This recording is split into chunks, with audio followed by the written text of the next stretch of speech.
یہ مووی تھوڑی comic series پر بیس کرتی ہے جو کہ بہت ڈفرینٹ ہے۔ اس میں کریکٹر کو یوز کر کے ایک سیریز بنائی گئی ہے۔ سٹوری میں بتایا گیا ہے کہ کنگ آف گاڈ اور ڈائن وزگارڈ میں رہتا ہے، مونسٹر اورڈگارڈ میں رہتے ہیں اور مورٹل یعنی عام انسان مڈگارڈ میں رہتے ہیں۔ مووی کے نیکسٹ سین میں ہم جلسی اور روزوا کو دیکھتے ہیں۔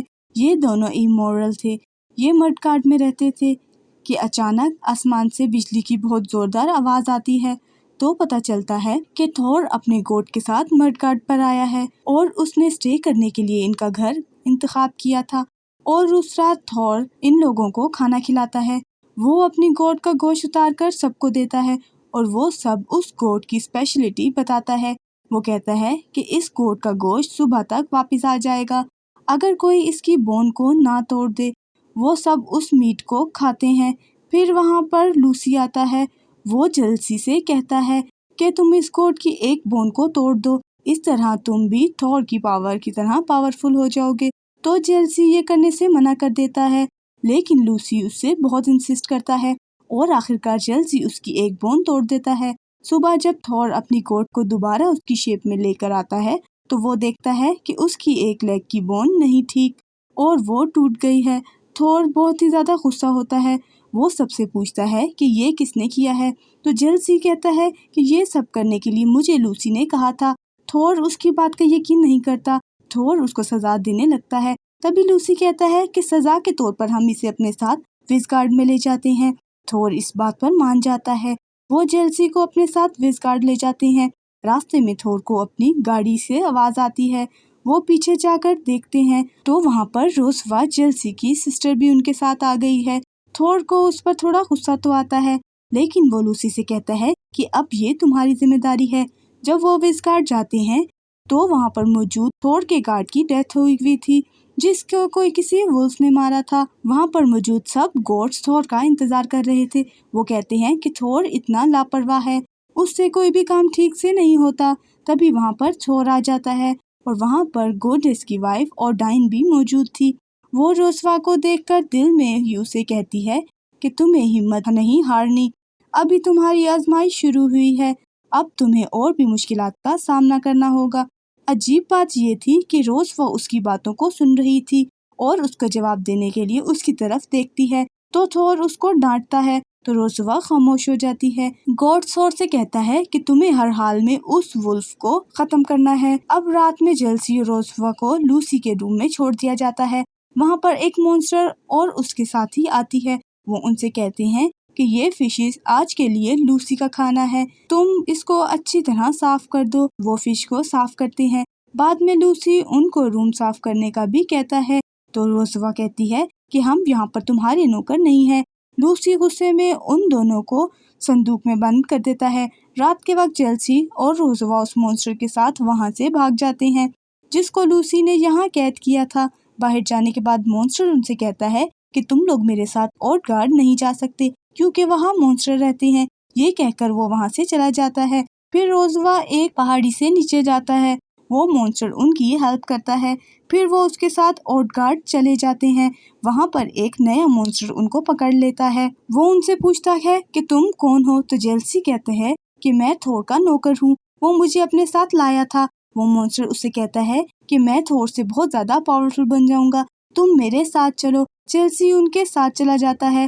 رات میں جب جلسی سو رہی تھی تب وہاں پر ایک جائنٹ ان پر اٹیک کرنے لگا تھا، لیکن تھور وہاں آ کر اسے بچا لیتا ہے۔ وہ اسے جلسی کا پوچھتا ہے تو روزوا کہتی ہے کہ وہ تو تمہارے پاس گیا تھا۔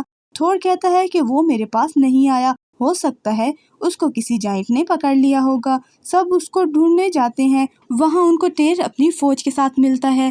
پوچھنے پر وہ کچھ آواز سنائی دیتی ہے۔ وہ زور سے چلا کر کہتی ہے کہ وولف آنے والا ہے۔ تھوڑی دیر بعد وہاں پر وولف آ جاتا ہے۔ وہ روزوا کو دیکھ کر اسے کچھ نہیں کہتا اور وہ وہاں سے چلا جاتا ہے۔ تھور یہ دیکھ کر بہت حیران ہوتا ہے۔ وہ بعد میں روزوا سے پوچھتا ہے کہ تمہیں کیسے پتا چلا کہ وہ وولف آنے والا ہے؟ وہ کہتی ہے کہ مجھے پہلے ہی اس کی ساؤنڈ سنائی دے گئی تھی۔ تھور اس سے کہتا ہے کہ تم نے اسٹون سرکل دیکھا ہے؟ تو وہ کہتی ہے کہ میں نے دیکھا نہیں بلکہ بنایا تھا۔ وہ اسے بنا کر دکھاتی ہے۔ تب اس کو پتا چلتا ہے کہ یہ چائلڈ آف لائٹ ہے۔ تھور لوگ کو یہ بات بتاتا ہے تو وہ اسے اوڈائن کے پاس لے جاتا ہے۔ اوڈائن اس بچی کو دیکھ کر کہتا ہے کہ کچھ عرصہ پہلے مدر آف نیچر گم ہو گئی تھی اور ہمیں معلوم تھا کہ وہ واپس آئیں گی، تم وہی ہو۔ تو روزوا کہتی ہے کہ میں تو ایک عام سی مورٹل لڑکی ہوں۔ اوڈائن کہتا ہے کہ جو پاور تمہارے پاس ہے وہ تو صرف گاڈز کے پاس ہوتی ہے۔ دوسری طرف ہم دیکھتے ہیں کہ جائنٹ چیلسی کو پانی پلاتے ہیں جس کو پی کر وہ بے ہوش ہو جاتا ہے۔ پھر جائنٹ کہتا ہے کہ تھور اسے ڈھونڈنے ضرور آئے گا اور اپنے ساتھ اس بچی کو بھی لے کر آئے گا۔ نیکسٹ ڈے تھور روزوا کو لوسی جیلسی کو ڈھونڈنے کے لیے نکل جاتے ہیں۔ وہاں جائنٹ تھور سے کہتے ہیں کہ تم گیم کھیلو، اگر تم جیت گئے تو جیلسی کو اپنے ساتھ لے جانا۔ تھور اس کے لیے مان جاتا ہے۔ وہ اسے ایک بہت بڑے پیالے میں پانی پینے کا کہتے ہیں، وہ اس کو ختم نہیں کر پاتا۔ نیکسٹ وہ اسے ایک وومن کے ساتھ پنجہ لڑانے کا کہتے ہیں، ایک لیڈی کو بلاتے ہیں، وہ اس کے بازو پکڑ کے اس کو بوڑھا کر دیتے ہیں۔ تھور روزوا کو وہاں سے بھاگنے کا کہتا ہے اور تھور بوڑھا ہو کر مر جاتا ہے۔ اوڈائن کہتا ہے کہ گاڈ کبھی بھی نہیں مرتے۔ روزوا وہاں سے وولف کے پاس جاتی ہے اور اسے لے کر جائنٹس کے پاس چلی جاتی ہے۔ اوڈائن کہتا ہے کہ یہ بچی چائلڈ آف لائف ہے اور امورٹل بھی ہے، اس کی وجہ سے ہی یہ ابھی زندہ ہے۔ وہ سب جائنٹ سے لڑنے کے لیے جاتے ہیں اور جائنٹ سے لڑ ہی رہے ہوتے ہیں، تبھی روزوا وولف کے ساتھ جائنٹس پر اٹیک کرتی ہے۔ وہ سب مل کر جائنٹس کو مار دیتے ہیں۔ پھر اس کے بعد روزوا تھور کے پاس چلی جاتی ہے اور اسے کہتی ہے کہ تم نہیں مر سکتے، تم تو گاڈ آف ہیون ہو۔ تبھی تھور کے ہیمر موو ہونے لگتے ہیں اور تھور تب اٹھ جاتا ہے۔ وہاں جائنٹ کو وہ مارنا شروع کر دیتے ہیں، تبھی ایک جائنٹ روزوا پر اٹیک کرنے لگتا ہے لیکن اسے ایک روشنی نکلتی ہے جس سے وہ وہیں پر مر جاتا ہے۔ جب یہ سب ختم ہو جاتا ہے تو روزوا وولف کی آواز میں اسے الوداع کرتی ہے۔ پھر اوڈائن روزوا کا گوڈ شیئر کرتا ہے اور کہتا ہے کہ ہیمر ساتھ رکھو، لیکن وہ اس سے منع کر دیتی ہے، لیکن وہ کہتی ہے کہ میں اپنے پیرنٹس کے ساتھ رہنا چاہتی ہوں۔ تھور اسے اس کے پیرنٹس کے پاس مڈ گارڈ میں چھوڑ آتا ہے۔ اس کے پیرنٹس ان کو دیکھ کر بہت خوش ہوتے ہیں اور یہاں مووی کا اینڈ ہو جاتا ہے۔ Thank you for watching. Movie اچھی لگی ہو تو لائک، شیئر اور چینل کو سبسکرائب ضرور کیجیے گا۔